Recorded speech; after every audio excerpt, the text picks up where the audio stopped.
Bonjour tout le monde, alors cette vidéo concerne les Sagittaires et les Capricornes. On va aller voir un petit peu pour vous, comme chaque vendredi soir, les énergies du côté sentimental avec l'oracle, le chakra du cœur, hein. Alors ça peut être des énergies pour demain, pour des énergies pour ce week-end ou dès ce soir, mais ça peut être également des énergies qui peuvent être repoussées dans le temps. Vous l'adaptez vraiment à votre situation. Alors les Sagittaires, allez, ça sera celle-ci, Sagittaire.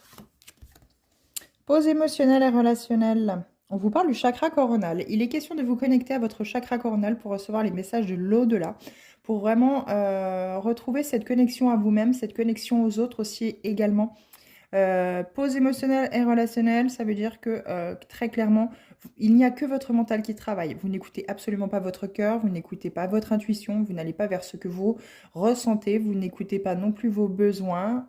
Si la relation colle en tout point, entre guillemets, à ce que vous désirez, hein, finalement, vous êtes plus dans un schéma où c'est que il faut être en couple et puis bon bah voilà, monter sa famille, créer sa famille, monter sa maison et puis ainsi soit-il. Là, on vous demande de vraiment faire une pause de ce côté-là, hein. Autant du côté des amis que du travail, que justement, peut-être un côté où c'est que vous vous sentez submergé par les émotions, vous ne savez plus où donner de la tête, quoi faire, vous êtes peut-être mal dans votre relation et du coup, il y a vraiment litige ici. Reposez votre mental, hein. Connectez-vous vraiment à votre chakra coronal pour vraiment créer cet apaisement, mais également avec le chakra du cœur, hein.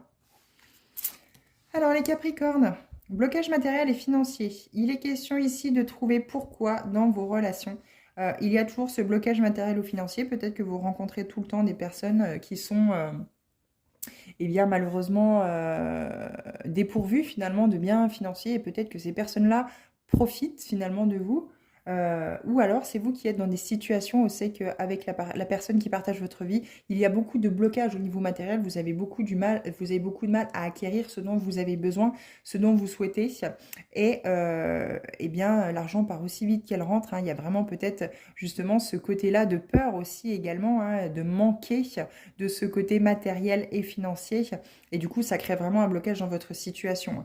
Dès que vous sentez qu'il n'y a plus d'argent, eh bien, vous vous sentez peut-être déstabilisé dans une relation sentimentale, ou si la personne en face n'a pas peut-être pas un certain standing financier, eh bien, vous avez peur de manquer. Donc, il est question de travailler là-dessus pour ressortir de ce blocage matériel et financier. Vous êtes tout à fait capable et tout à fait vous méritez de pouvoir recevoir cette abondance dans votre vie sans problème.